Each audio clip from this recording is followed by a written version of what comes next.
everyone, welcome to Taste Different Gaming Appetizers. What are we talking about tonight? Well, Nintendo Direct. Again. No, this time we're going to focus on one of the things that they talked about in the Nintendo Direct that happened on September 12th of 2025. And that is that the Virtual Boy Nintendo Classics were announced for Switch 1 and 2 at the Direct. The Virtual Boy Nintendo Classics will launch on February 17th, 2026 via the Nintendo Switch Online Plus Expansion Pack subscription on Switch 1 and 2 with 14 classic games due to roll out over time. They also showed off a dedicated accessory needed to play, recreating the Virtual Boy peripheral of old and a cardboard model if you don't want to use the regular model. So they basically showed off I believe it's $100 for the plastic Virtual Boy lookalike. And basically it looks like a Virtual Boy. The top opens up and then you slide your Switch 2 in it. And then you can play the Virtual Boy games, which they showed off being Galactic Pinball, Mario Tennis, Red Alarm, Tolero Boxer, Panic Bomber, Virtual League Baseball, Virtual Force, V Tetris, Mario Clash, Space Squash, Jack Bros, Virtual Fishing, In-Mouse no Yakata, sure, Golf, Wario Land, Space Invaders, Virtual Lab, SD Gundam, Gundam Dimension War, Virtual Bowling, Waterworld, Nestor's Funky Bowling, and Waterworld, yes, the movie, and 3D Tetris. So you can buy the $100 Virtual Boy prop to stick your Switch 2 in and play your Virtual Boy games, or you can buy the cardboard edition, which I think was $20 if I remember, $25 to stick your Switch 2 into. Nothing else, just your Switch 2 to play your Virtual Boy games. Or you could be like me and say, why in the hell are we putting the Virtual Boy like that? I had a Virtual Boy. Okay. Not a great system, like bad all around. Like maybe the only good game or decent game on the Virtual Boy may have been like Wario Land. Other than that, nothing else. All the other games sucked. Like when I saw this coming out of the Direct, I said, the only thing I could think of was why. Like, just bury that shit and don't dig it up again. Like that, that was a horrible, I had one and I hated it. It's so heavy when I was a kid.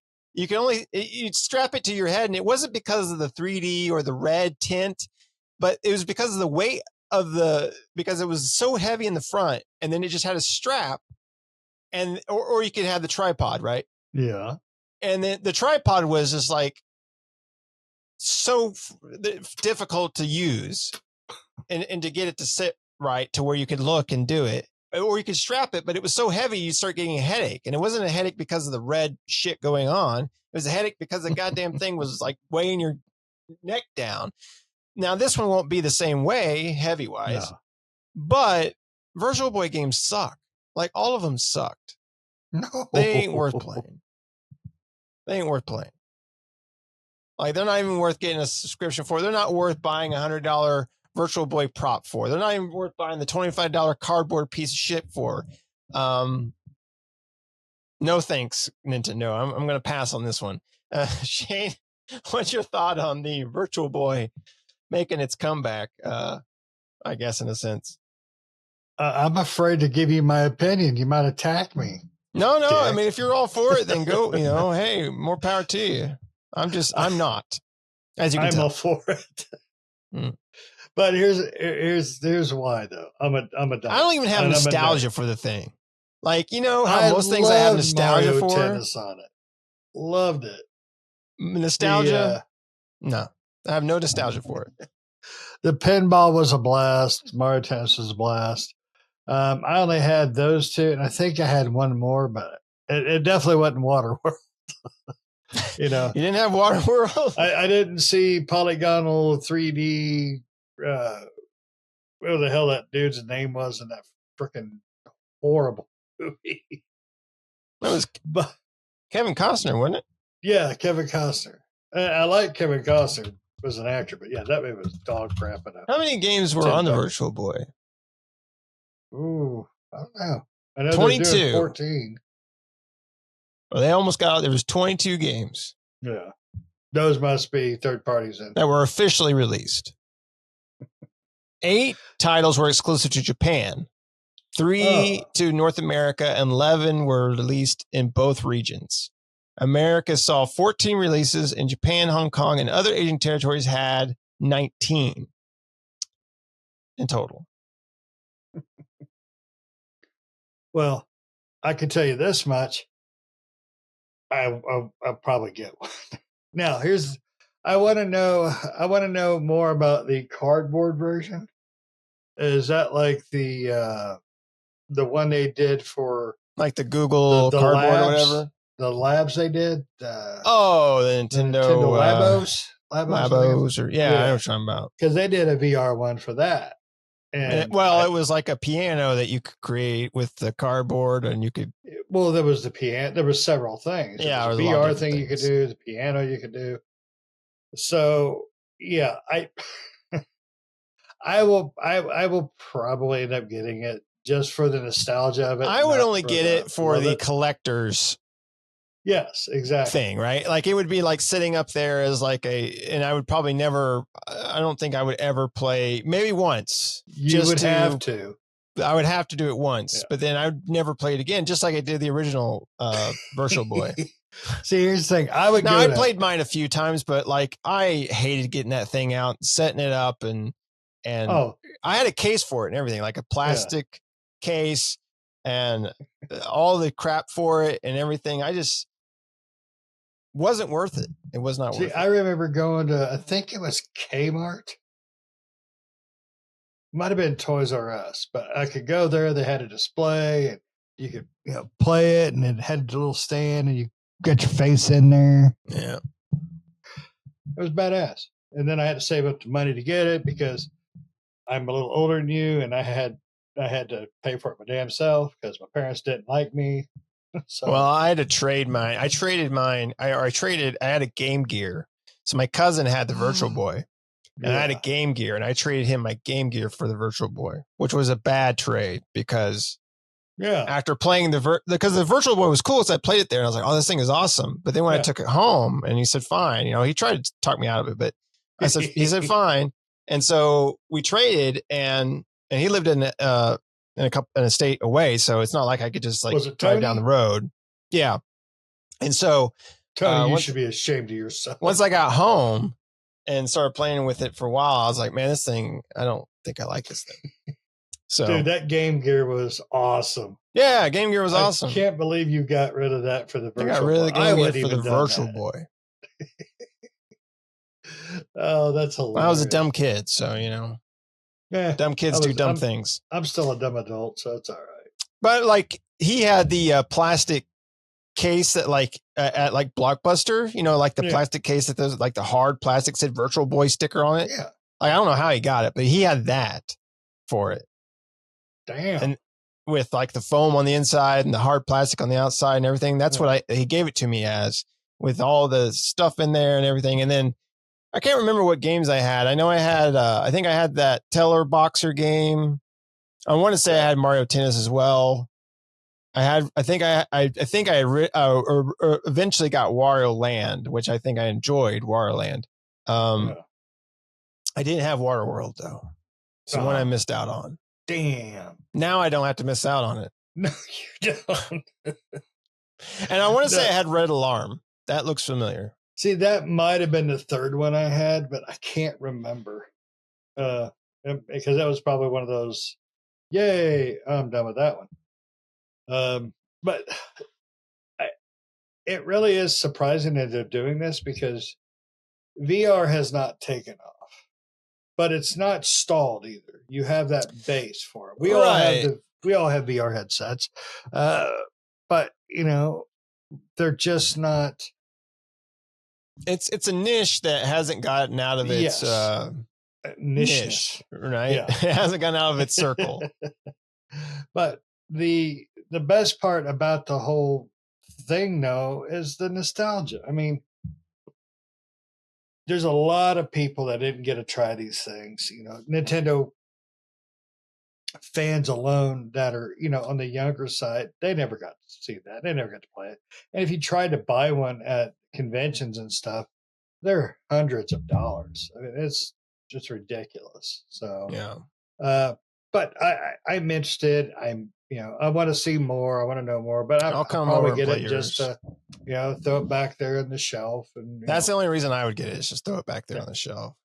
Yeah, and that's the only reason I would get the original too, is just so I'd have it and I could say I have it, and then I die, the kids can have it and I can sell it. I don't give a crap. But that's either here or there. But it is an odd thing for them to bring back to life. So I would have been happier if they'd brought back handheld. I mean, just a straight handheld, just a straight handheld console, and went back to making 2 consoles again. That's just me, though. But Virtual Boy is cool. I enjoyed it as a kid, limited time only, but I enjoyed it. I was an older kid than you, but I enjoyed it. So more power to him. Hopefully, it sells well, and Nintendo does start bringing a little bit more stuff back like that, because that is kind of neat. I mean, I think the $100 was a little pricey on the plastic. So right, because this is a piece of plastic with the. Yeah, I mean, it's just like the cardboard one. So I was wondering too, because IGN had said that you needed the accessory, and I guess there is an official blurb from Nintendo saying that you do need the accessory to play these. To play. Yeah. So, which seems a little weird. I'm wondering how that works, because so the cardboard version, if you looked at that one, or if you even look at the trailer here, it's just trailer, cardboard. The trailer shows the plastic one. So they do show the cardboard one at the end of the trailer. Oh, did they? I didn't. Yeah. I guess I didn't notice that. So in the trailer, though, you see the red lenses on the stereoscopic 3D. They're it's red plastic. I'm assuming the cardboard just has the lenses in there, and then because the cardboard one folds up like the headset. Yeah. And then you insert your Switch into that. So I'm assuming it has the lenses just on it instead of all the plastic. So you're paying for all the plastic in the. Yeah, you're basically paying for all the plastic in the stand, which I'm sure because the original one you could disconnect the stand. Yes, and so I'm assuming this one you cannot. I'm assuming the stand is probably going to be attached. Yeah, I don't think. Yeah, they didn't show anything on that, so. I don't know. Well, they didn't show they were, selling a strap with it. So that's true. That is definitely true. But I mean, they're going to have to put the lenses on both. So, I'm kind of surprised that they gave you a second option. I mean, that was kind of a surprise. The cardboard one itself it's neat looking, but you don't get a stand with that one. You just stick it up to your face and. Hold on for dear life. Right. But I don't know. I'll still end up getting one probably, and then I'll post something on here, and everybody can go, "Oh my God, he got one! That lucky bastard!" Or they can go, "Oh my God, he actually bought one, dummy." So, let's see. We'll see. I'm not. Well, I don't plan on buying one, that's for sure. Yeah, you didn't plan on buying a lot of things, buddy, and they're sitting in your room right now. That's true, but I hate the Virtual Boy so much. Yeah, I could tell. I don't know what else they could have brought though, because they brought in everything right to the. I mean, They all the could bring consoles back so the far. original DS. They could bring back. They already have DS games on there, don't they? Oh No, no, but they they don't. could have brought back a handheld. Oh yeah. For that. I don't think they do though. I think they have or not 3DS. They have advanced games, but they don't have any of the DS or 3DS because of the dual screen. But they could still do that. There's games that do dual but screen. I mean, I'm surprised they haven't brought back a nostalgic handheld. Right. Like, you remember everybody was doing the Nintendo started the mini console from the day. They should do. You're exactly. They should do like a mini DS, right? That plays the actual games. Well, I would assume it would have games on it. Yeah, but you could, give you the option to drop your game in there. That would be cool. Yeah. I mean, I think they could do that, and I think that technology's got to be cheaper now. But I don't know. According to Sony, it's not. Sony. Yeah. Oh, yeah. Sorry. And everything gets more expensive, even though stuff should be cheaper for them. Yes, for them. Yeah, it's nobody but them. Yeah. Anyway, you got anything else you want to add? Nope. Virtual Boy. Ready to get my Virtual Boy on. Sorry, Virtual. Ready to see red. The many shades of red. Many shades of red. Nintendo always has an interesting color palette. You got the spinach green and the red, and I think that's about it. But hey, or the what was it? The Game Boy Color. Was it the Game Boy Color, or maybe it was the one before that that had like. It didn't have a full set of color arrays. It was it could only do a certain amount of color games in color. Yeah. Was it the Game Boy Color or was it the Game Boy Pocket? I honestly don't remember. See, I can't remember either. I mean, it's been so long back. But it could do like shades of different colors, right? So you didn't have all the colors, but it was a certain, like, I don't know, 32 colors or something like that, or 16 colors or something like that. Yeah, I think that was the Pocket, but I'd have to go back and really look. Yeah, I'd have to go back and look. I can't remember, but later on they came out with the fully colored one. But I mean, like, originally the original one was what, gray or green, I guess. It's kind of like a green, like a pea green color. It was black and white, but it was like pea green looking. And then you had the Game Boy Color, which had like certain colors. Mm-hmm. There's an interesting movie called Tetris you guys should check out. It's about the Tetris video game and how it got brought over into the Nintendo, the handheld, how they kind of introduced it. So it's really neat. They kind of talk about the choices they made for the screen, the size, the colors, the batteries. I know it sounds kind of tedious, but it's the way it's done in the movie is really interesting. So you should check that out. Tetris. Tetris is always a fun one. Mm-hmm. I mean, the movie I'm sure is good, but I mean, like, just the game of Tetris. Yeah, I mean that's not just a pooping game. That's a couch game. Yeah, it's just always fun. Yeah. All right. Well, anyway, let us know down in the comments below. What's your favorite Virtual Boy game? Are you looking forward to the Virtual Boy coming to the Nintendo Switch? Are you going to get a Virtual Boy prop to play your Virtual Boy games? Let us know down in the comments below. Which one are you going to get? The cardboard one or the $100 plastic piece? Let us know. Do you still have your Virtual Boy? Maybe somebody out there still has theirs. If I was a little older, I probably would have still had mine, but I sold mine a long time ago. Long time ago. I don't remember what for, but it was probably better than the Virtual Boy. So let us know down in the comments below. Other than that, thanks for watching, everybody. See you next time. Have a good night. Bye-bye. See ya.